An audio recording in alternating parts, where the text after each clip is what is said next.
ज्येष्ठ मास की अमावस्या के दिन देश भर में सुहागिन स्त्रियों के द्वारा वट वृक्ष का पूजन किया जाता है।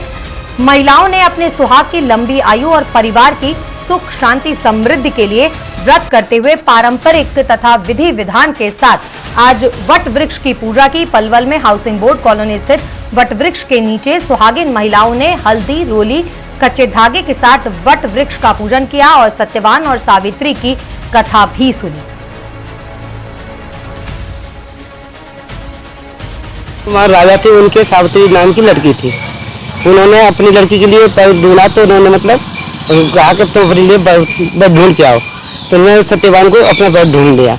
तो उसके बाद उसने नारद जी ने देखा कि भाई ये तो अल्पायु है, तो उसने कहा नहीं, मैं तो अब इसी के साथ शादी करूँ, मैं और किसी के साथ शादी नहीं कर सकती।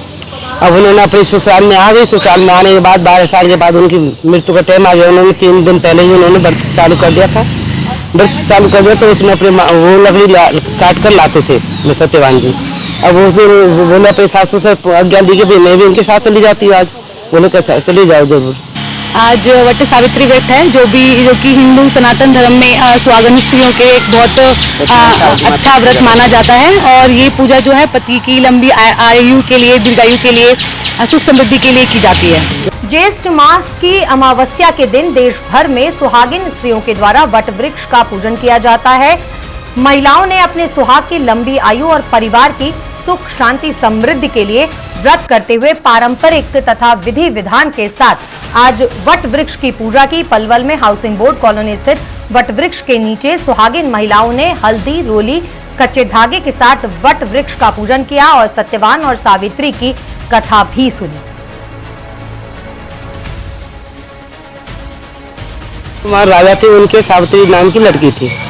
उन्होंने अपनी लड़की के लिए पैर ढूंढा तो उन्होंने मतलब कहा कि तुम अपने लिए बैठ ढूंढ के आओ, तो उन्होंने सत्यवान को अपना बैठ ढूंढ लिया।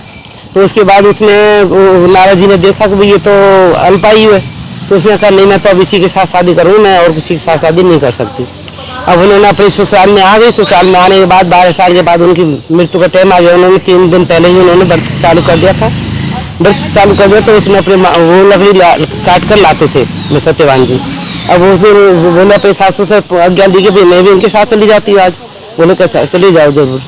आज वट सावित्री व्रत है जो कि हिंदू सनातन धर्म में सुहागन स्त्रियों के एक बहुत अच्छा व्रत माना जाता है। और ये पूजा जो है पति की लंबी आयु के लिए, दीर्घायु के लिए, सुख समृद्धि के लिए की जाती है। ज्येष्ठ मास की अमावस्या के दिन देश भर में सुहागिन स्त्रियों के द्वारा वट वृक्ष का पूजन किया जाता है।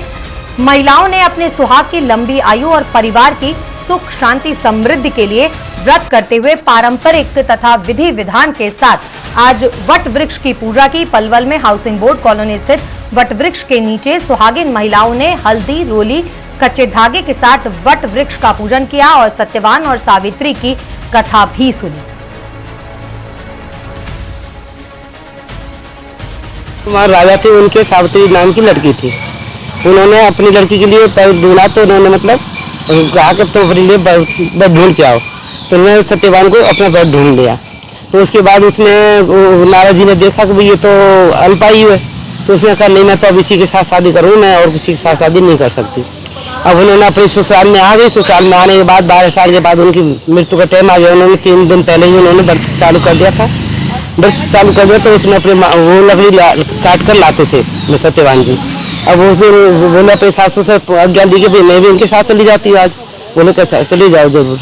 आज वट सावित्री व्रत है जो कि हिंदू सनातन धर्म में सुहागन स्त्रियों के एक बहुत अच्छा व्रत माना जाता है। और ये पूजा जो है पति की लंबी आयु के लिए, दीर्घायु के लिए, सुख समृद्धि के लिए की जाती है।